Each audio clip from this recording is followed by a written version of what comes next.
Isang mapagpalang tanghali po sa ating lahat, church.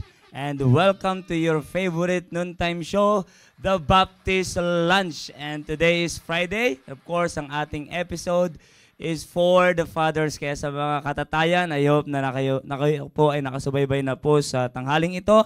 At kung kayo po ay nakasubaybay na, please do share the link. At para marami pong katatayan ang makapakinig po ng masasabi ng Panginoon regarding po sa atin pong pag-uusapan sa tanghali pong ito. At nakikita ko na rin po, marami na rin po nakasubaybay po na kananayan and even young people. At salamat sa Panginoon. But of course, ang pinaka minimithi, yamang ngayon ay Friday, ang mga katatayan ay tunay nga po na makasubaybay sa atin pong programa. Kaya sa mga kananayan, kung kayo pa lang nakikinig, i-share ninyo na sa inyo pong mga asawa ang link at upang ang inyong mga asawa ay makapakinig po ng salita ng Diyos. By the way, isa po mapagpalang tanghali po sa atin po mga operator, Sir John, Sir Rumir, and Sir Vince. Hindi ko na naman nakikita si Vince. At ganoon din po, nais ko pong batiin ng ating pong butihing pastor, Pastor Lorena. Sir, magandang tanghali po sa inyo.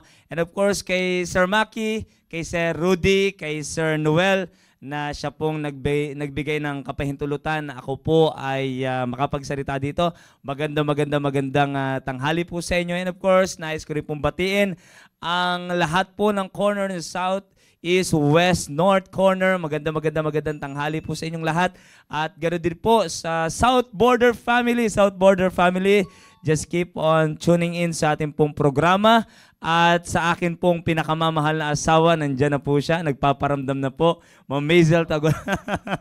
Maisel Tagulabong Landicho, sa mapagpalang hapon at tanghali sa iyo, aking minamahal. And of course, ganoon din po ang ating po mga Baptist builders. Sa kasalukuyan po, sila po ay nagme-merienda o katatapos ng pong mag-merienda. Could you imagine, merienda pa lang sa kanila. Okay, kaya mga kapatid, muli po ay salamat po sa pagkakataon na tayo po ay nagkasama-sama sa ganito pong programa. And I do believe that every one of us, mga kapatid, ay makakatanggap po ng pagpapala from the Word of God. Alam niyo po, ito po ay isang napakalaking pribileyo po sa akin kasi ito po yung programa para sa mga katatayan. As far as experience is concerned, to be honest, ay wala po akong masasabi. Baka tingin na lang tayo dito. Kaya ako'y nagpapasalamat that we have the Word of God na kung saan ay siyang magiging gabay po natin sa tanghaling ito sa atin pong pag-uusapan. Lalong-lalo na po ang topic po na tinalakay po nila Sir Maki sa mga nakaraang Friday, mga kapatid, ay patungkol po sa sa importance the importance of rearing a godly children. The importance of rearing a godly children. At yan ang pag-uusapan. To be honest, wala pa naman akong pinapalaki. Yung asawa ko, parang hindi na naman lalaki. Okay. To be honest, sabi ko sa inyo, as far as yung experience is concerned, wala po ako masasabi. But I do believe that the Word of God is always better than our experience. Amen. Wala man ako masasabi, pero ang salita ng Diyos, yamang kaisipan to ng Diyos, at ang Diyos ang nakakaalam, mga kapatid. Ako'y naniniwala na ang Diyos ay maraming masasabi sa atin through His Word this afternoon at sa pamamagitan po ng kanyang lingkod, Brother RG po. Okay, sige po, tayo po ay magpapatuloy na. Nandiyan po, sabi ni Ma'am Fema Hor, TBL West Bank Family. Hashtag TBL West Bank Family. Okay po, tayo magtutuloy-tuloy na para mahaba-haba po ang ating ang oras sa pag-aaral po ng salita ng Diyos. By the way, ang ating, kung di ako nagkakamali, nilalagay po nila sa screen, nakaraan pa ay same verse po, yung sa Proverbs, ay sa Psalm chapter 37 in verse number 5, commit thy way unto the Lord, trust also in Him, and He shall bring it to pass. Yamang this year 2025 is the year of commitment, mga kapatid. Ay yan po yung ating pinaka main text na ginagamit. And I do believe that one of the best commitment na dapat ay commit talaga ng mga takatatayan sa taong ito at sa kanilang buhay bilang isang tatay, yung sila po ay makapag-rear. Okay po, makapag-rear ng isang godly children. Sa kadila ng rearing a godly children is rearing a godly family. Okay niyo po? At meron yan po ay meron pong malaking kinalaman sa pag-rear, mga kapatid, ng godly family someday. Okay? Godly family someday. Of course, to be honest, ngayon pa lamang yamang ang inyo pong anak ay part ng iyong family, ay malaking bagay yan for your family to be considered as a godly family if you have a godly children. And of course, time will come, they'll take the lead, mga kapatid. Sila naman po ang mangunguna. Lalo na kung ang anak mo ay lalaki, he'll take the lead someday, mga kapatid. Mangunguna siya sa isang pamilya that I do believe na godly family kung siya ay godly children. Kaya in preparation, para magkaroon siya ng godly family someday, ay talagang dapat matrain mo na siya, dapat ay ma-rear mo na siya, mga kapatid, talagang mataliman mo na siya ng isang bagay na makatutulong upang ang kanyang pamilya balang araw ay maging godly family with your help, mga kapatid. Okay, sige po, tayo magtutuloy-tuloy na. At nakaraan po ay kasama po na ni Sir Maki dito, of course, si Sir Rudy, at si Sir Noel. Ganon din po kasama niya po ay si Pastor Dexter. Hindi na po ito matuturo yung mga guest kasi talagang pamilya na natin to di ba? At hindi natin matuturing na mga bisita to. Talagang to, mga kapatid, talagang family na natin. Kumbaga napaunlakan po yung ating muling imbitasyon sa kanila. And si Pastor Jude Rico, and then ganon din po si Sir Andy Agdon. Okay, Sir Andy Agdon, at salamat na sila po ay naging malaking blessing sa atin last Friday. At ngayon, wala po akong matatawa. Alam niyo po, maganda kung meron ka man lang katabi dyan na isa, dalawa, at least meron ka man lang masarap kayong makinig. Lalo sa mga tatay, may mga pinapalaking anak na, ay talaga naman. Kaya Sir Romier, kailangan ko ata ng backup mo. Sir John, help me. And Sir Vince, yes, Sir Vince, may pinapalaki na yan sa area. Okay, sige po. At tayo po ay magtutuloy-tuloy na. Yan po, marami na po ang nakasubaybay po sa ating pong programa sa hapong ito, mga kapatid. Ngayon, mga kapatid, gusto ko po na umpisahan ito at umpisahan ito yamang rearing ang ating topic is yung topic natin, the importance of rearing a godly family. Yamang yun po ang topic natin. Sa totoo lang, to be honest, mga kapatid, mahirap ngayon mag-rear, mga kapatid, ng godly children. Okay? Napakahirap, hindi basta-basta, mga kapatid. Kaya let's see, mga kapatid, kung ano ang nagpapahirap. Okay? Bakit kaya? Okay, bakit kaya ang isang ama ay nahihirapan? At bakit kaya mayroon talagang challenge pagdating sa pagpapalaki ng isang maayos na bata, okay, na kabataan, na anak, at kung bakit mahirap. Tingnan natin, mga kapatid, ayon po sa liwanag ng Biblia. Minsan kasi mali yung ginagawa natin sa kadila ng hindi pala natin talaga alam ang totoong problema. Okay nyo po, mali yung piniprescribe nating gamot, mali yung binibigay nating gamot kasi hindi pala natin alam ang totoong sakit ng ating anak. Okay nyo po, alam nyo po, maging sa ospital, sabi nga ni Pastor kaya the best doctor is yourself Bakit? Ganoon din naman, pagpunta mo sa ospital, tatanungin ka, ano mga kinain mo?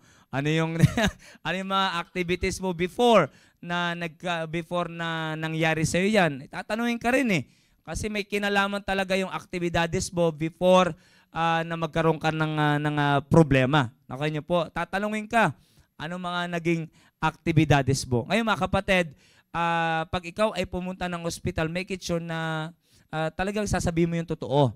Pag sinabi, ano bang nararamdaman mo?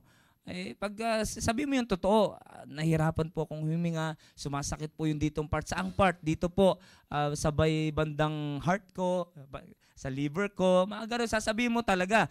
Kasi hindi ka matutulungan ng doktor at kung hindi ka magiging honest. Kailangan talaga maging honest ka. Ibig sabihin, para ma-diagnose ka, magkaroon ma-diagnose ka, malaman yung totoong sakit mo, maging honest ka at upang mabigyan ka rin ng tamang gamot. Okay? At mabigyan ng tamang solusyon ang iyong problema. Ngayon mga kapatid, sa pagpapalaki ng bata, malaking problema talaga eh. Naka niyo po, talagang malaking problema pag mali ang binigay nating gamot sa bata. Naka niyo po, yamang gusto natin magkaroon ng godly children, dapat unang-una alamin natin ano bang kalagayan ng ating anak sa harapan ng Diyos. Ano ba ang kalagayan ng aking anak? Ano ba talaga ang problema ng isang bata in the light of the Word of God? But before that, before ko explain yan mga kapatid, ay bigay ko muna sa inyo ang meaning ng word na rear. Okay? Ayamang rear. Okay? Ano po ang meaning ng word or definition ng word na rear at upang maunawaan po natin yung pinag-uusapan po natin. The word rear, ang ibig po sabihin niyan is to fix in an upright position. To fix in an upright position. Ibig sabihin, mga kapatid, ay aayusin. Nakanya po, itutuwid. Kasi maaring baloktot, maaring wala sa tamang postura, aayusin. To fix in an upright position. Alam niyo po, ang kabataan talaga ay dapat ayusin. Hindi po automatic na ang bata ay maayos. Okay? Yamang nabanggit ko na po yan sa inyo, ipapaliwanag ko po sa inyo kung bakit ang bata ay hindi po automatic na maayos at nangangailangan siya unang-una ng isang ama na sabi nga ni Sir Rudy Nakaran ay merong backbone. Merong lakas ng loob, merong determination, merong commitment. Nangangailangan ang isang anak, mga kapatid, ng tatay na merong commitment, tatay na merong backbone, tatay na meron talagang determinasyon sa pag-rear o sa pag-aayos ng kanyang anak. Okay? Nangangailangan yan. Okay? Nais ko pakita po. In Proverbs, let's see the very nature or the very condition nature ng isang bata. Okay? Ng isang bata. In Proverbs chapter number 22, verse number 15, gaya na nabanggit ko sa inyo mga kapatid, wala pa akong experience sa ganyan. And, of course, ang asawa ko po ngayon mga kapatid ay 3 months na po na nagdadalang tao by the grace of God. At kahapon sana ay magpapa-check up po ang aking misis, naka-schedule, pero sabi ni Ma'am Eugene ay kahit next month na lang, after 4 weeks ulit kasi wala namang bleeding, wala namang problema. Kaya okay lang yan, basta maging maingat lang sa mga kinakain. By the grace of God ay 3 months na po, pero of course, hindi pa siya nailalabas. Kaya nababanggit na sasabi ko po sa inyo na wala pa po akong experience pagdating sa pagpapalaki ng bata. Kaya pahintulutan nyo po na anumang aking sasabihin. Kasi kung kayo magsasalita lang, ay wala akong experience. Tapos di pa kayo gagamit ng salita ng Diyos, ay baka mamaya maging kwento barbero tayo. Kaya please allow me mga kapatid to use passages from the Word of God that will enlighten our minds mga kapatid concerning this matter mga kapatid patungkol po sa pag-rear or pagpapalaki po ng atin pong mga anak. Okay po, in Proverbs chapter number 22 in verse number 15. Ano po ang sabi dyan? Foolishness is bound in the heart of a child. Dapat maunawaan po ng bawat ama na yan po ang kondisyon ng inyo pong mga anak. Okay? Dapat naunawaan po, foolishness is bound in the heart of a child. Pag sinabing bound po dyan, pag sinearch po yan sa inyo pong Bible Dictionary, pag sinabing bound dyan, is to tie or to confine. Ibig sabihin, ang foolishness sa isang bata ay built-in na. Okay? Built-in na po yan because of his nature, which is sinful nature. Nakuha niyo po, built-in na po yan. Sa makatuwid, nasa bata na po yan. Okay? Yan ay nandyan na yan. Built-in na yan. Nakuha niyo po, built-in na yan. Nakalagay na yan dyan. Nakakonfine na yan dyan. Nakatali na. Nandyan na talaga yan, mga kapatid. Okay? Naandyan na po talaga yan. Hindi po yan automatic na nawawala. Naandyan na po yan. Okay? Yan po ang kalagayan ng inyo pong anak. Okay? At hindi po yan paunti ng paunti. Ang foolishness ay hindi palabnaw ng palabnaw. It getting worse, mga kapatid. It's getting worse. Palala po yan ng palala ng palala. Habang tumatanda ang bata, palala yan ng palala. Kasi yan po ay sakit. Yan po ay problema, mga kapatid. Ang problema, ang sakit, yan man ay cancer, ano man yan, pag yan ay pinabayaan mo lang, okay? Pag yan ay pinabayaan mo, talagang lalala yan. Nakuha niyo po? Kaya 'di ba minsan pag binanggit ang findings ng doktor ay stage 4 na yung cancer mo. Parang mismo itsura pa lang ng doktor, hindi na parang sinasabi niyang mahirap na. Kumbaga severe, kumalat na, nag-scattered abroad na yung cancer. Stage 4 na, parang mahirap na. Stage 3 na, parang ano na, kumbaga napakalit lang ng possibility na gumaling. Nakuha niyo po? Pag lumala ng parang mahirap na. Kaya pag sinabi na, oy, stage 1 pa lang, o ganito pa lang, kaya pa yan. Nakuha niyo po, pinakikialaman po talaga. Ang sakit, pinakikialaman po talaga. Nakuha niyo po, yung foolishness, mga kapatid, andyan na yan sa bata. Nakuha niyo po, andyan na po yan. And it's getting worse. Lumalala po yan. Habang lumalaki siya ng lumalaki, hindi natin pwedeng sabihin na, bata pa naman yan. Bata kaya ganun yan, kaya nagme-make face yan. Bata pa yan, huwag mong patulan. Ikaw naman, ikaw yung kuya, papatulan. Diba? Oh, mama, ay huwag mo naman paluin yung tatay yung nagsasabi. Tatay yung nagsasabi sa misis niya. Buti pa yung misis na mamalo. Buti pa yung misis nagdidisiplina. Sabi ng tatay, mahal, babe, honey. Honey, wag mo naman paluin. Bata pa yan. Ano ka ba? Para namang ano, bata-bata pa, pinapalo mo na. Mga kapatid, habang bata, paluin na, pakialaman na, kasi lumalala yan.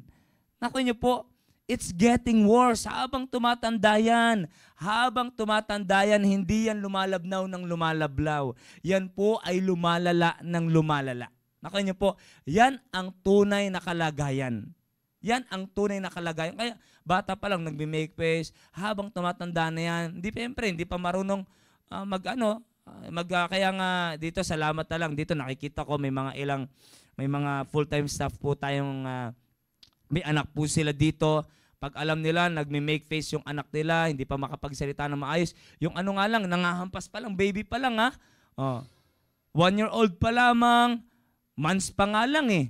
'Di ba? Pag nanghampas, okay, pinapalo na kagad na nanay yung kamay, pinapalo na kagad ng tatay ang kamay. Bakit? Pinaparamdam na nila sa kanilang mga anak na sa murang edad pa lamang, wala pang 1 taong gulang na mali yun. Masasaktan ka pag ikaw ay namalo, hindi tama yun. Pinaparamdam na nila na hindi tama na mamalo. Okay? Nang mas nakakatanda o ng sino man na walang tamang rason. Ako niyo po, kaya at least, would you imagine, napapalo na sila, na ipaparamdam na sa kanila. Salamat kung may ganun training. Mga kapatid, hindi natin pwedeng sabihin na bata pa naman yan. Kasi habang lumalala yan, bata pa lang yan, palo. Pag nakakapagsalita na yan, ipaparamdam niya na yung kanyang foolishness, may papakita niya na yung kanyang foolishness sa pamamagitan ng mukha, magme-make face na yan. Pag nag-2 taon na yan, kaya niya na mag-make face. Pag nag-1 taon na yan, kaya niya na mag-make face. At pag yan ay nag-7 years old na, nag-8 years old na, mga kapatid, palala yan, palala, hindi lang hanggang mukha yan. Magdadabog-dabog na yan. Magwawala-wala na yan. Habang pag yan ay nag-12 years old, yan na, palala na ng palala ang kalokohan yan, mga ngungupit na yan na, magmamanifest ang foolishness. magmamanifest na magmamanifest. Hanggang sa yan ay maging team focus na. Pag hindi mo yung pinakalaman, team focus na, yung pa rin prinsipyo mo, team focus pa. Pag nag-team prep na, hanggang tumanda na wala ka pa rin gagawin. Could you imagine? Magti-team focus na, magti-team prep na yung anak mo, palala ng palala. Magsasabi na yan, aalis na ako dito sa bahay na to. Bakit may guts na siya? Yung team focus pa lang siya, ang dami ng hamon na ginagawa. Pero hindi pa ganun, sobrang lala. Yung nag-team prep na, maghahamon na yan. Aalis na ako, kaya ko naman buhayin ng sarili ko. Lalo pag sila'y nakaramdam na sila na ang breadwinner, could you imagine? Mga kapatid, palala yan ng palala. Kaya dapat yan po ay pinakikialaman. Kaya meron pong talata sa Biblia in Proverbs chapter number 19 in verse number 3. Gusto ko lang pong ipaunawa. May talata doon that the foolishness of men perverted his way. Ano nagpe-pervert? Pag sabi pervert, to divert. Okay? Ano nagda-divert or nagpe-pervert ng daan ng isang bata, ng isang tao? Yung kanyang foolishness. Kaya minsan may gusto kang ipagawa sa anak mo kasi alam mong yun yung tama para sa kanya, hindi niya sinusunod. May sarili siyang daan. Bakit? Nandiyan yung foolishness. Hindi mo naman tinatanggal ang foolishness. You are giving instruction, but you are not removing his foolishness. Nakuha niyo po? No wonder kung bakit diversion ang nangyayari. Etong utos mo pero hindi susundin. Anak, maghugas ka ng plato, hindi maghugas ang plato. Anak, mag-aaral ka na mabuti, hindi mag-aaral na mabuti. Anak, itong pagkain mo, dapat gulay, dapat itong kainin mo, iba ang kakainin. Nakuha niyo po, nakita niyo po ba, ang hirap pagpalaki ng bata. Hindi basta-basta. Kaya mga kapatid, yamang rearing a godly children, mga kapatid, ay hindi po yung madali. Trabaho po talaga. Kaya nga, narinig ko sinabi ni Sir Rudy, ang pag-rear, mga kapatid, ng isang bata, kung gusto mo maging godly children yan, mga kapatid, talagang dapat may backbone ka, may lakas ka ng loob. Sa panahon na iiyak ang anak mo, dapat hindi ka magpapadala. Sa panahon na magdadabog-dabog ang anak mo, dapat hindi ka magpapadala, dapat ikaw ang masusunod. Hindi umiyak lang ang anak mo, sige na, bibi, hindi na. Pasensyahan mo na si Papa. Ay, patay tayo dyan, mga kapatid. Mayayari ang anak natin. No wonder kung bakit bigay tayo ng instruction. Nagagalit din naman tayo pag hindi sinunod ang instruction natin. Nak, ito gawin mo. Nagagalit din tayo. Bakit? Bigay lang tayo ng instruction. Wala naman tayong tinatanggal sa anak natin. Ano yung hindi natin tinanggal? Yung foolishness. Wala naman tayong tinatanggal. If the foolishness of men perverted his way, there's still perversion. Bakit? Hindi naman natatanggal yung foolishness eh. Kaya yung instruction mo binibigay, sinasalungat nila. Nakuha niyo po? Yan po ang kalagayan ng mga kabataan ngayon. Foolishness is bound in the heart of a what? Child. Kailangan matanggal yan.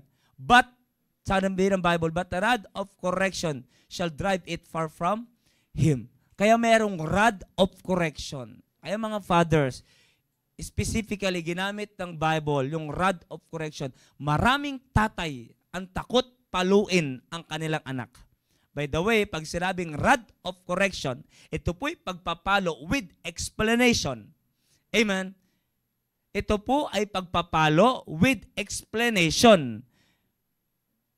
Ipapaliwanag mo. Anak, bakit itong instruction ko?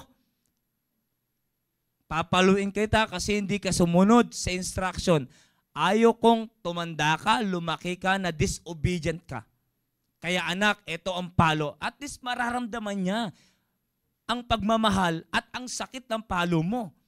Yung palo na sakit mararamdaman niya, at the same time, nararamdaman niya, kada sakit na nararamdaman niya yung pagmamahal mo, yung concern mo bilang isang ama. Kaya rod of correction, pero mga kapatid, sa totoo lang, maraming sa anong loopholes, mga kapatid, maraming katatayan ang takot paluin, takot disiplinahin, takot i-correct ang kanilang anak. No wonder kung bakit lumalaki ang anak, but the perversion is still there. Andyan pa rin. Built-in pa rin. Wala eh. Kaya sabi ng Biblia, but the rod of correction shall drive it. Ano yung it na yun? Yung foolishness shall drive it far. Malayo, ilalayo ng malayo. na kanya po tatanggalin o ilalayo ng malayo ng ng rod of correction, yung foolishness, kanino ilalayo? Sa anak mo ilalayo. Pag hindi mo na ilayo ang pag hindi mo na ilayo ang foolishness sa iyong anak, sa pamamagitan ng pagpapalo mo sa iyong anak, pagkukorek mo sa iyong anak, pagdidisiplina mo sa iyong anak, ang foolishness na yan ang maglalayo sa iyong anak sa iyo balang araw. Anong gusto mong piliin? Palayuin na ang foolishness habang bata pa. Kaya sabi ng Biblia, chasten thy son while there is hope. Could you imagine? Habang may pag-asa pa, paluin mo na ang iyong anak while there is hope. The best time to correct, the best time to give instruction to your children, the best time para paluin mo ang iyong anak habang bata pa siya. The best time to discipline your children, yung bata pa siya. While there is hope, habang nandun pa siya sa molding process. Kaya sabi ng Biblia, train up a child, not the adult one, in the way he should go, not in the way he wants to go, but in the way he should go. And what is the purpose? For when he is what? Old. He will not what? Depart from it. Ano yung it? Yung training na binigay mo sa kanya. And the training na binigay mo sa kanya, yan ang magtatanggal ng foolishness sa iyong anak. Kaya papiliin ko po kayo. Sabi ng Biblia, foolishness is bound in the heart of the heart of a child. But rod of correction shall drive it far from him. Ano magpapalayo? Rod of correction. Pagpapalo na merong explanation. Yan ang maglalayo sa kanya. Yan ang maglalayo sa foolishness sa iyong anak. Pag hindi mo nagawa yan, ilalayo, of course, hindi mo natanggal ang foolishness, ilalayo mga kapatid, ng foolishness ang anak mo sa iyo. Kung bakit malayo ang loob ng anak mo sa iyo? Alam kung bakit? Hindi mo nagawa ang iyong responsibility. Kaya mga kapatid, dinadiagnose natin yan. Inaalam natin ang pinaka-problema. Kasi minsan, alokin natin ang ating anak-anak, sige, gusto para maging mabait, bibigyan kita ng cellphone, maging mabait ka lang ha, maging masunurin ka lang. Mali ang prescription. Mali ang binibigay mong gamot. Mali. Hindi cellphone ang kailangan ng anak mo. Hindi, ako sa totoo lang, ayoko sana magsalita na parang ganito ka sa mga tatay. Kasi sabi ko, wala naman ako experience eh. But it is based on the Word of God. Anything, anumang sinasabi ko sa inyo ngayon mga kapatid, it is always based on the Word of God. That's the reason why I have the guts mga kapatid to say this to you mga kapatid, to say these principles based on the Word of God sa mga katatayan. Mali ang prescription. Kung ang iyong challenge sa iyong anak, ayusin mo ang pag-aaral mo, bibigyan kita ng cellphone. Anak, sumunod ka lang sa magulang mo, bibigyan kita ng cellphone. Anak, huwag ka lang sumagot-sagot, please lang. Dadagdagan ko baon mo. Mali mga kapatid, mali. Hindi yan ang solusyon. Hindi yan ang solusyon. Bakit? Hindi naman yan ang problema eh. Ang problema ng anak nyo, hindi naman yung pagkawalan ng gadget. Hindi naman yung kawalan ng pera.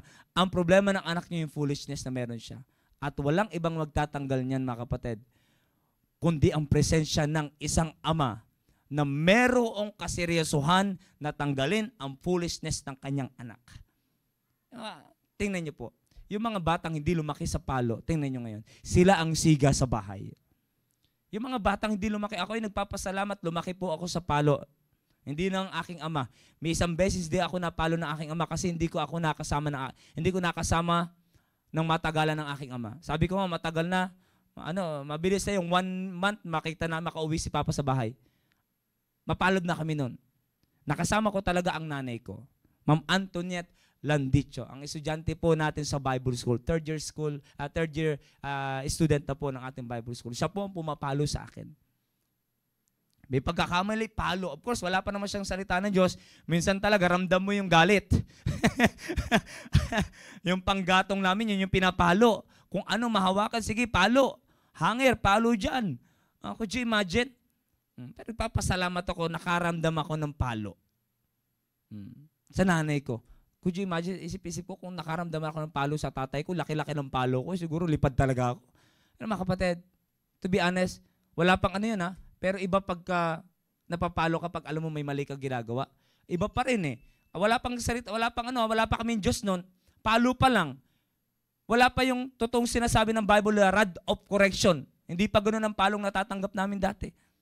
Of course, napapalo kasi kami. Mali talaga. Pero with explanation, wala pa sa ganun. Wala pa sa ganun, pero may impact na, lalo na kaya kung may explanation pa. Could you imagine?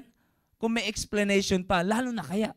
Kaya mga kapatid, pagmasdan nyo, pag-aralan nyo, yung mga batang hindi lumaki sa palo, lumaki sa amo-amo ng ama, ng ina, tingnan nyo, ang buhay na, sila yung siga sa bahay ngayon. Sila yung may say, sabi nga nila, ako may say din ako. Ma'am Maisel.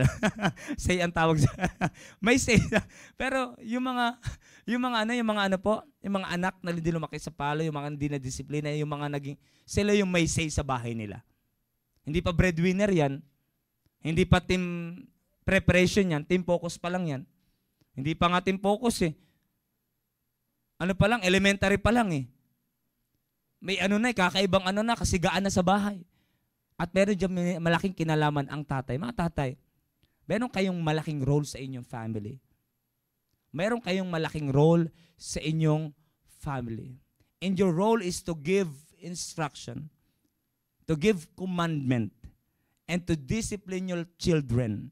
Mayroon kayong malaking role sa inyong pamilya. Pag hindi nyo ginampanan, pag hindi nyo inilayo ang foolishness sa inyong anak, ang foolishness ang maglalayo sa iyong anak sa iyo.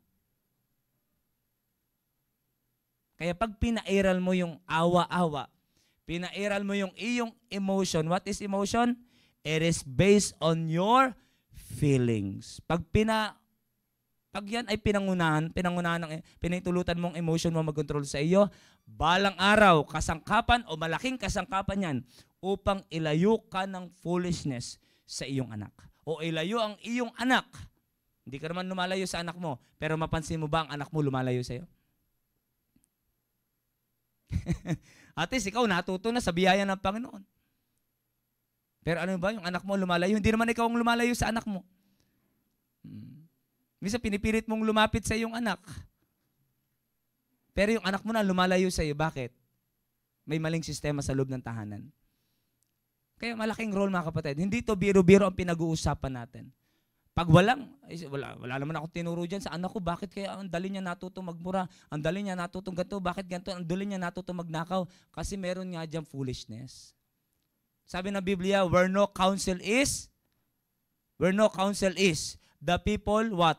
Fall. Pag walang natanggap na counsel yan, walang natanggap na discipline yan, pag walang nakialam dyan sa iyong anak, automatic yan na.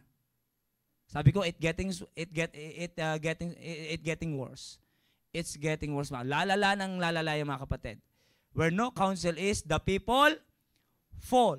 But in the multitude of counselors, there is what? Safety.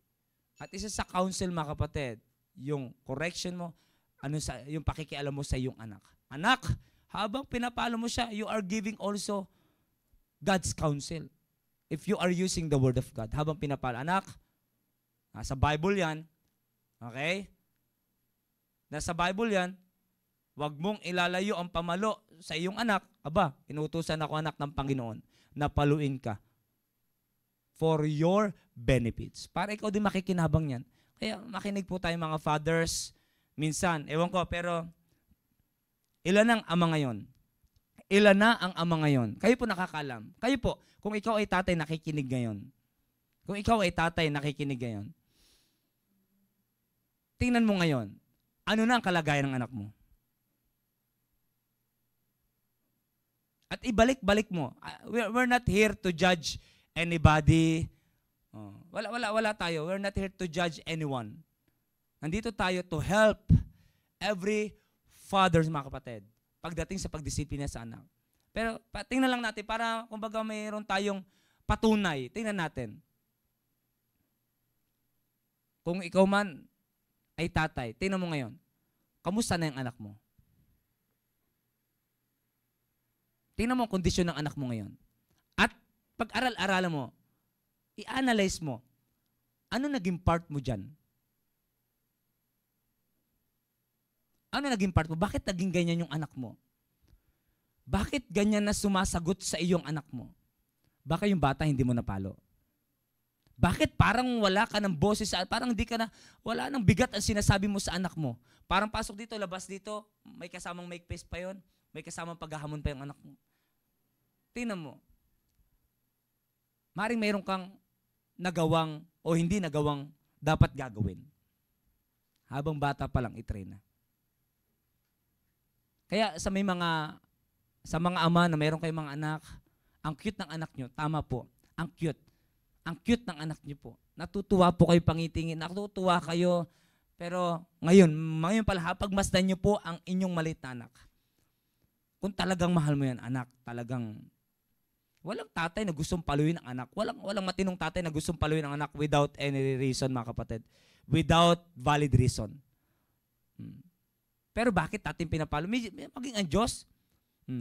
Whom the Lord loveth, He chasteneth. Ang tanong, gusto ba ng Diyos na paluin tayo bilang isang anak niya? Hindi niya naman gusto. Pero para i-correct tayo, para tayo matulungan lang, ginagawa yun ng Diyos. Naku niyo po, itatransfer lang natin sa ating anak yung ginagawa ng Diyos sa atin. Bakit doon tayo natuto eh? Sabi nga na Sir Jude, natuto siya Kailan ka magda-diet, kailan ka papayat? Antayin mo magkasakit ka. Antayin mo paluin ka pa ng Diyos. Maraming bumalik sa church sa biyaya ng Panginoon. Bakit naramdaman nila ang pagpapalo ng Diyos? Nakaisip sila ng tama. Kung nangyari sa atin yon, hindi physical na pagpapalo yun, ha? Hindi physical na pagpapalo. Mental, emotional, spiritual na pagpapalo sa atin ng Diyos.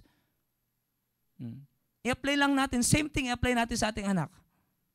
Kung ikaw bilang isang anak ng Diyos, dito pag sabing anak ng Diyos, wala nang pinag-uusapang age, wala nang pinag-uusapang tatay ka, nanay ka, anak ka. Isa tayo, magkakapatid tayo mga kapatid. Sa ibabaw ng lupang ito, okay, may tatay tayo, may nanay, may kapatid. Pero sa harapan ng Diyos, lahat tayo magkakapatid. O bilang isang anak lahat ng Diyos, nakaranas tayo ng palo sa Diyos. Nakaranas ako ng palo sa Diyos. At salamat yung palo na yon ang nagpabalik sa akin sa church. Ngayon, sir, ako hindi pa ako nakaranas. Huwag mo antay maranasan pa.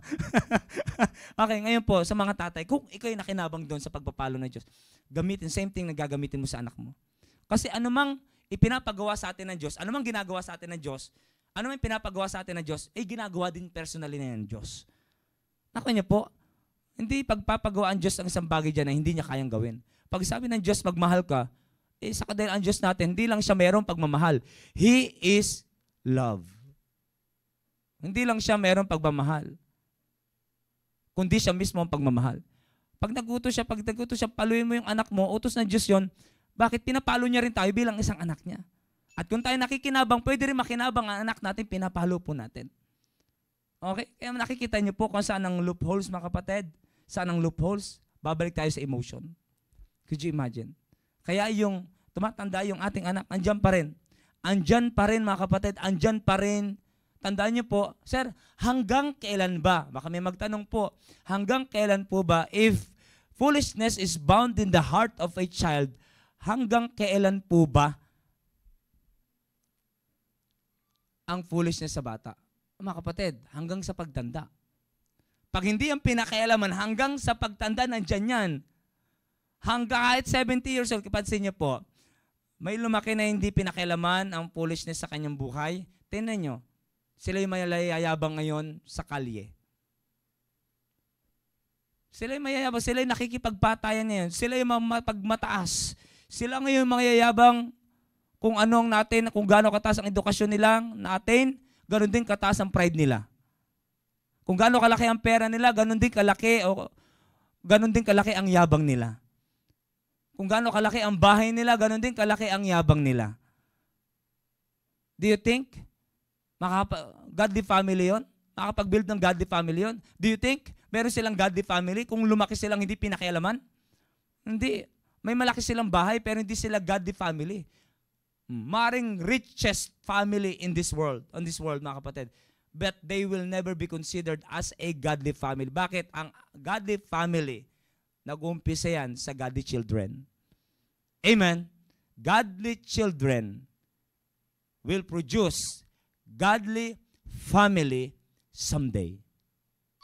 Mga kapatid, anong plano mo sa anak mo? May plano ko bang balang araw gusto kong anak ko magkaroon ng godly family?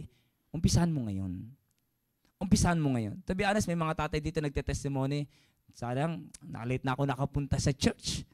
Sa totoo lang, napaglaruan na ako ng Diablo. Ito yung nasira na, gato. Of course, sa biyaya ng Panginoon, kaya pang ayusin ng Panginoon. Pero, iba pa rin. Ito ang totoo niyan. Realidad to mga kapatid. Iba pa rin yung bata pa lang na mold na. Wala na masyadong adjustment. Naku niyo po. At wala na masyadong salitang pagsisisi. Regrets. Bakit? Naayos na eh. Naku niyo po. Kaya mga kapatid, itong pinag-uusapan natin, habang pinakikinggan ko sila sa Rudy nakaraan, totohanan.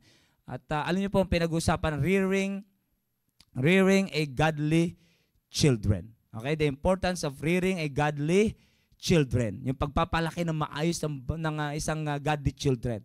Yan ang pinag-uusapan natin ngayon.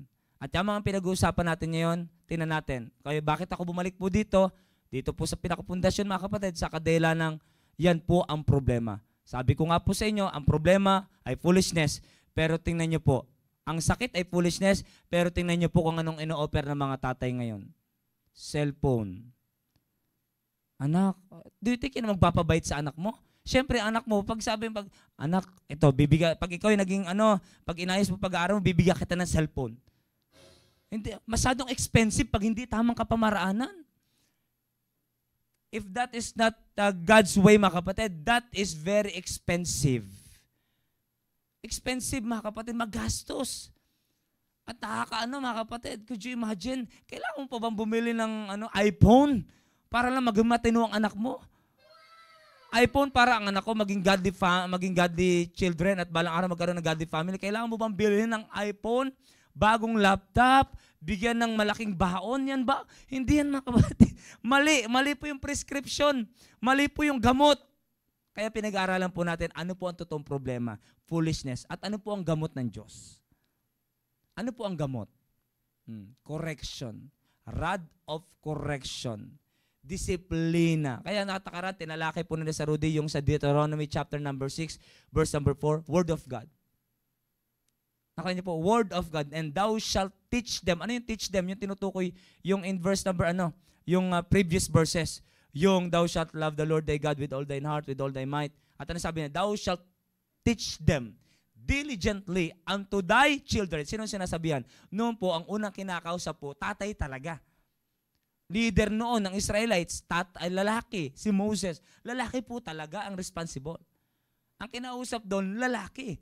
And thou shalt teach them diligently unto thy children. And thou shalt talk of them when thou sittest in thine heart, in thine house, when thou walkest by the way, when thou liest down, and when thou risest up.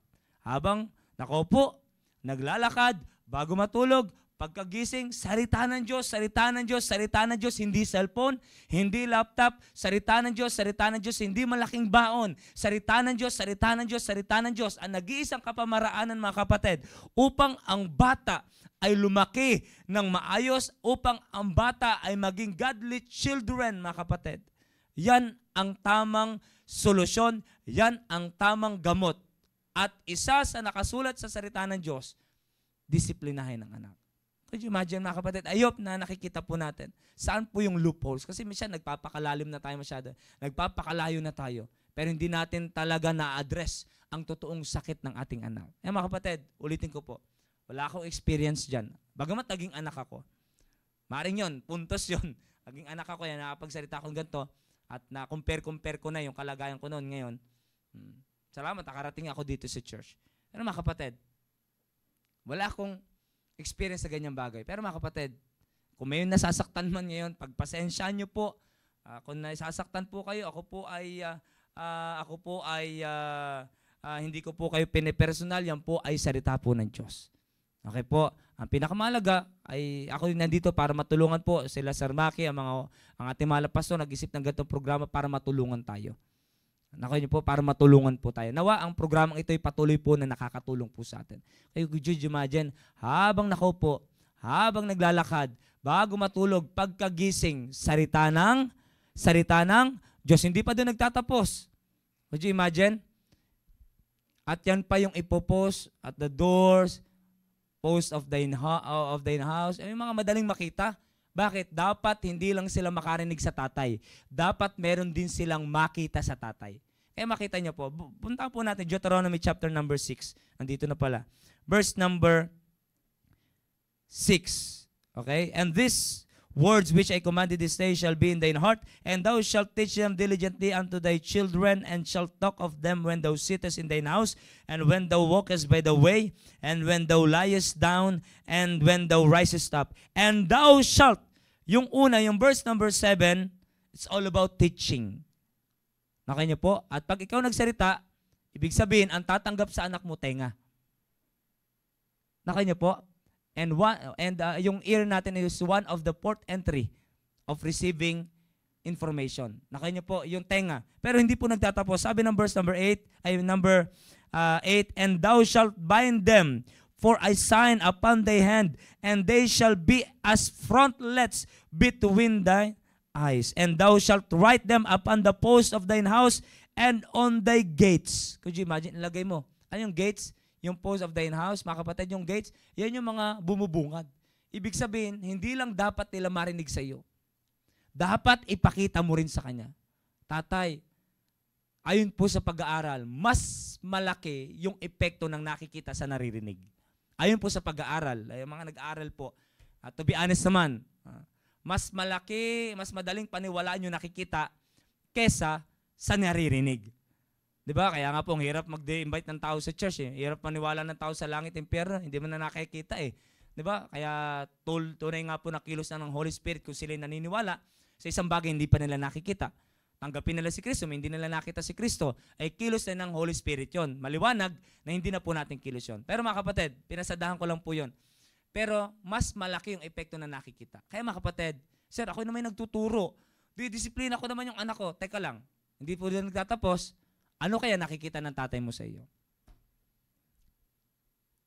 Pag sinabi mo kaya mahalaga ang salita ng Diyos, kamusta ka naman pag Sunday, nasa church ka ba? Pag Wednesday, nasa church ka ba? Nag-strive ka ba just to attend our church services? Kamusta man ang involvement mo sa gawain ng Panginoon? Kamusta naman ang iyong pananaw pagdating sa salita ng Diyos? Makikita nila. Pangit, pag yung sinasabi natin ay kukontrahin ang ginagawa natin. Kaya ang nanay, ang anak, confused. Ano ba talaga? Si Papa sabi, mahalaga salita ng Diyos, hindi man lang makapag-day o pag Sunday. Ano ba talaga? Hindi may paglaban ang Sunday para sa amin. Nawawalan tuloy ng lakas ng loob. Mga tatay, ikaw ang magpapalakas ng loob ng iyong pamilya. At unang-una na dapat papalakasin niyo yung loob ng iyong pamilya pagdating sa Panginoon.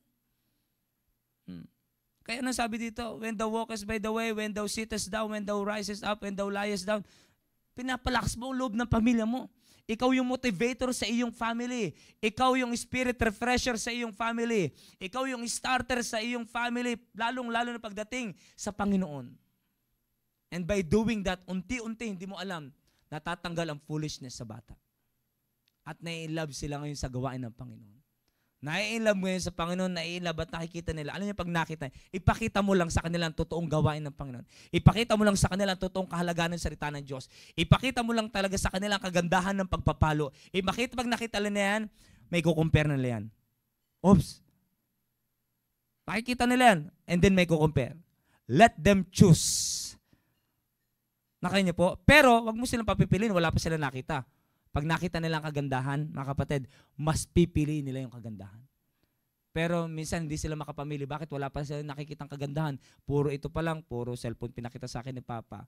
Puro ganito. Wala man lang ipinakitang church, wala man pinakitang salita ng Diyos, wala man pinakitang patungkol sa gawain. Kaya wala talaga no choice. Kumbaga, wala naman, hindi ako mamimili. Walang pagpipilian eh. Nako niyo po, wala nang pagpipilian. Minsan ganun eh. Hindi ko sinasabing bigyan natin sila ng leeway na mamili. Pero minsan yun ang pinakaano eh. Wala pa silang nakikita. Kaya tuloy napipili nila. Hindi man natin pinapipili, pero yung talaga napipili na kasi wala namang iba eh. Parang saan ka dadaan? Isa lang naman ang pinto, wala naman ako ibang dadaanan. At least pag pumasok ko sa Baptist Studio, meron 2 pinto. Nakuha niyo po, mga kapatid, saan natin na-expose ang ating anak? Saan niyo po, ano pong pinapakita niyo po sa inyong anak? Kaya mga kapatid, meron pong malaking kinalaman. Napakalaki ng role ng isang ama. Okay? Napakalaki po ng role. I hope na alam niyo po, ang dami pa nating dapat pag-usapan po dito. Yan, may mga sinabi po dito si Sir Andy. Gusto ko lang po magbasa, yamang wala po akong co-host dito. At si Sir Andy, nandito ka nakaraan. Gusto ko pong banggitin ang kanya pong comment po dito. That's right, Sir RG. The earlier and the younger will learn, the better. Could you imagine? Totoo po yan. The best, mga kapatid. The best. Kasi yan yung... Hindi yan the best kasi gusto lang ni Sir Andy. Nakita ko. Yan ang ayon sa Panginoon. Train up a child. Hindi the adult one. A child.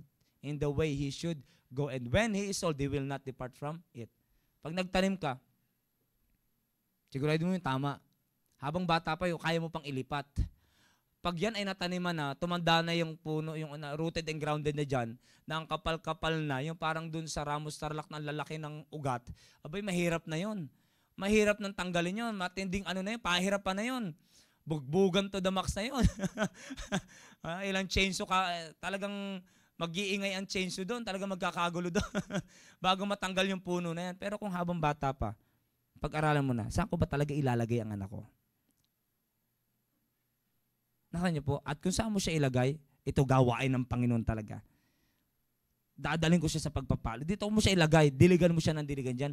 Pag dyan siya naging rooted and grounded, hilahin man yan ng mundo, hindi na basta-basta mahila ng mundo yan. Bakit?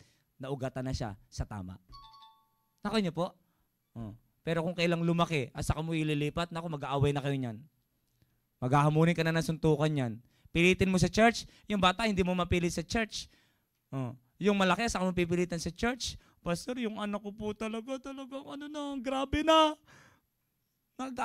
Inahamon na kami ng away. Could you imagine? Wala na, mag-aaway na talaga kayo niyan. Bakit? Laki-laki na, naugatan na dyan. Saka mo ililipat yung puno. Mga kapatid, pahirapan na talaga. Unlike naman yung bago pa lang. Teka lang, bagong sibol. Mamili ka na ng tamang paglalagyan. Pagtataniman. Itanim mo na sa magandang lupa. 'Di ba? Itanim mo na. Baka mamaya ilagay mo sa isang bagay na ayaw mo na pala siya diyon lumaki, pero doon mo siya nilagay. 'Di ba? Ilagay mo siya sa tamang kalalagyan. Para kung sakaling mag-ugatan man 'yan, wala kang pagsisisihan. Bakit? Yung anak ko, kahit mapalayo sa akin ang anak ko, kahit wala sa paningin ko ang anak ko, magkakatiwala na. Bakit? Nataniman na siya ng salita ng Diyos. Amen. Ay mga kapatid, huwag niyong ilayo ang anak niyo sa church, magsisisi kayo. Pag may balikatan, huwag niyong pigilan na magbalikatan. Sa halip, encourage yung magbalikatan. Pag may mga programang church para sa mga young people, huwag niyong ilayo ang inyong anak. Bakit? Pintuan yan. Okay? Binubuksan niyo ang Diyos. Binibigyan niyo ng puwang ang Diyos para pumasok siya sa iyong anak, sa iyong pamilya. At pag nandyan ang Diyos, tatanggalin niya unti-unti ang foolishness sa iyong anak. Ang pagpapalo, mga kapatid, yamang instruction na ng Diyos, God is in it, God is for it, mga kapatid. With the approval of God, habang pinapalo mo ang anak mo, nakikialam ang Diyos dyan. Bakit? Utos siya ng Diyos Pero habang bibigyan mo ng cellphone ang anak mo para maging matino, wala ang Diyos dyan. Ang diablo ang nandyan sa cellphone. Nakanya po, habang bibigyan mo ng cellphone ang anak mo, dyan naman pumapasok ang diablo. Lalong natitiger ang kanyang foolishness. Hanggang sa paglaki, problema mo anak mo. Gusto natin mag-rear, magpalaki, magpaano ng godly children, na balang araw magkakaroon, nagtatayo ng godly family, umpisahan habang bata pa. Amen? Habang bata pa. Kaya mga kapatid, I hope na meron po tayong natutunan at alam niyo po, sarap pag-usapan ito. Ang sarap pag-usapan ito mga kapatid. Ang sarap pag-usapan. Sabi dito ni Ma'am Mylene, kaya po nagpapasalamat ako sa pagdidisiplina ni Brother Randy Cusare sa aming 2 anak na naipapaliwanag muna niya ang mali nila at kung ilan ang penalty nila. Kaya kapag pinalo sila, alam na nila ilang palo makukuha nila kasi naipaliwanag na sa kanila. Wow, amen. Amen. Salamat sa mga ama na merong guts, sabi nga na si Rudy, merong backbone, merong determinasyon na paluin ang kanilang anak. Hindi bunga ng emotion, bunga ng pagmamahal. At bakit napatunayan bunga ng pagmamahal? Merong pagpapaliwanag. Ang isang pagpapalo na walang pagpapaliwanag ay bunga ng galit. Pero ang isang pagpapalo na merong pagpapaliwanag ay bunga ng pagmamahal. Could you imagine, si Randy, nakita ko po, sinama nakaraan, punta kami sa Antipolo. Kasama namin ang mga anak niya, nag-ikot. Diba? Oh, nagpunta sa, of course, pag medyo mga delikadong ano na, hindi na. Pero kasama niya, pinapakita niya ang gawain ng Panginoon. Na yung business natin, anak, hindi yan hadlang sa pagpunta natin sa church. O Wednesday, nandito rin sila. Malayo-layo, Antipolo, traffic. Buti kami ni Sir Mike, si Sir Mike ang driver ko. Hindi na lumalapat ang gulong sa sa semento, sa daan, sa kalsada. O, ang bilis lang. Siyempre, 4 wheels, di ka pwedeng sumingit-singit doon. Kaya imagine, pero dinadala dito sa church. Bakit meron siyang plano sa kanyang anak? Gusto ko maging godly children ang anak ko. The time will come, magiging godly father siya na merong godly family. Could you imagine? Yan po maganda. Kaya marami pong comment dito. Hindi natin, sabi ni Sir Cesar, okay lang po yan, sir. Biblical principle naman po ang tinatakil mo and that will be all right. Amen. Thank you po. At I hope na ngayong hapon po ay meron po tayo natutunan. At ang oras natin ay 1:12 na po. I hope that the message that we hear this afternoon ay nag-blessing po sa bawat isa. Ito po ay hindi ko turo. Sabi ko nga po sa inyo, wala po kong experience. Pero salamat, meron pong salita ng Diyos. Okay po? Kaya maraming salamat po sa lahat po ng katatayan na naandyan po. Ay maraming salamat po sa inyo pong pagsubaybay. Alam niyo po, dito pa lang sa pagsubaybay ng programa, nako, kailangan talaga ng tatay na matapang. Kasi minsan yung iba talagang ayaw na makinig ng programa. Bakit? Alam na nila mangyayari. Masasaktan ako dyan. Mga kapatid, saan ako masaktan ka man kung yun ang gamot? At least may pag-asa. Pag hindi ka na nanood dito at kasi na tatakot ka, baka mamaya madali yung alam mong sablay yung pagpapalaki mo sa anak mo, lalong itong pinag-uusapan. Pag sinabi mong, ayoko, para sinabi mo nang wala ng pag-asa. Mga kapatid, may pag-asa pa. Makinig ka lang na makinig. Makinig ka lang na makinig. Amen. Okay, thank you po muli sa inyo pong pagsubaybay. At sa ating po mahal pastor, muli po, salamat po sa inyo pong pagpapahintulot na ako po ay makapagsalita po sa programa pong ito sa Baptist Lunch. At salamat din po sa lahat po ng katatayan. Sa mga kananayan, salamat sa inyo pong pag-share ng link sa inyo mga minamahal na asawa. At sa inyo po mga dinidisciple na mga katatayan. And ganoon din po, salamat sa mga young people na pinakita nyo po ang pagmamahal nyo sa inyong mga ama by sending the link, mga kapatid. At salamat sa inyong pagmamahal sa inyong mga ama. And then ganoon din po, salamat po sa atin po mga operators, kay Sir Romir, kay Sir John at kay Sir Bin. Salamat sa inyong walang sawang pag-assist sa atin dito sa loob ng Baptist Studio at upang patuloy na mag-eri po ang programa po natin. Muli po, maraming salamat po. And today is Friday. Ngayong gabi, mamayang gabi mga kapatid, ay merong programa, ang The Preparation. At tuloy-tuloy po yan, The Preparation Program.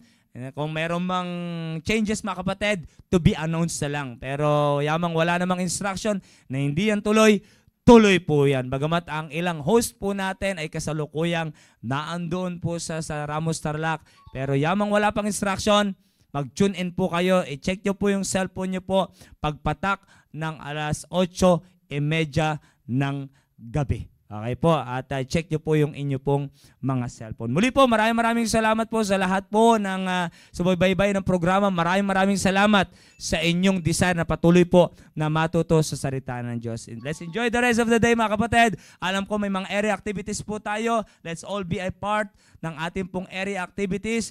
Let your leader mga kapatid lead you mga kapatid pagdating po sa paglilingkod po sa Panginoon. Muli po, magandang hapon po sa inyong lahat and let's enjoy the rest of the day. To God be the glory. Thank you po. Thank you po.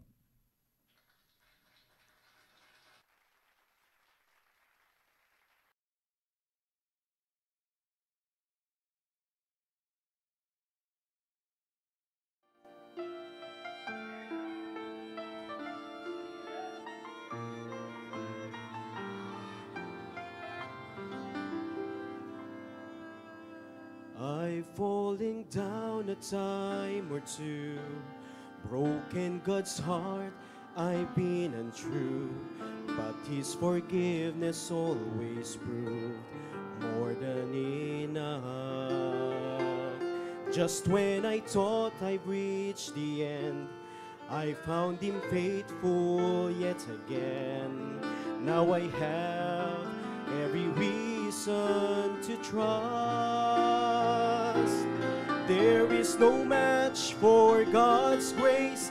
He can reach to the lowest place. All of the guilt, all the shame, His mercy erases. No matter what is in our past, His truth assures His love will last. The greatest sin is no match for God's grace.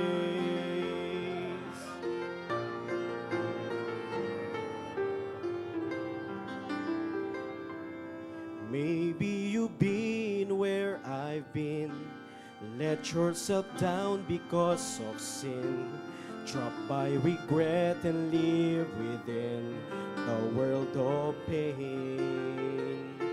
There is a promise we believe, there is a cross at Calvary, where the blood of Jesus cleanses every stain.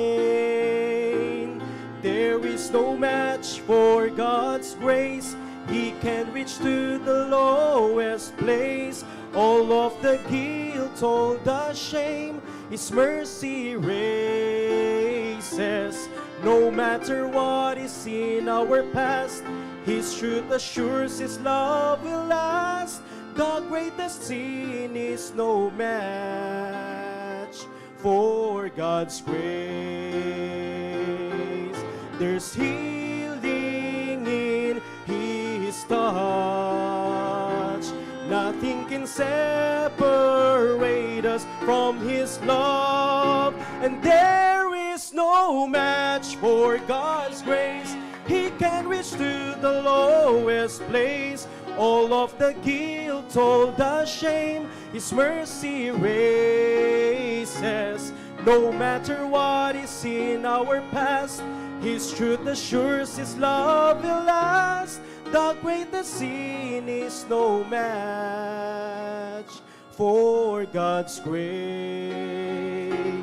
No matter what is in our past, His truth assures His love will last. The greatest sin is no match for God's grace.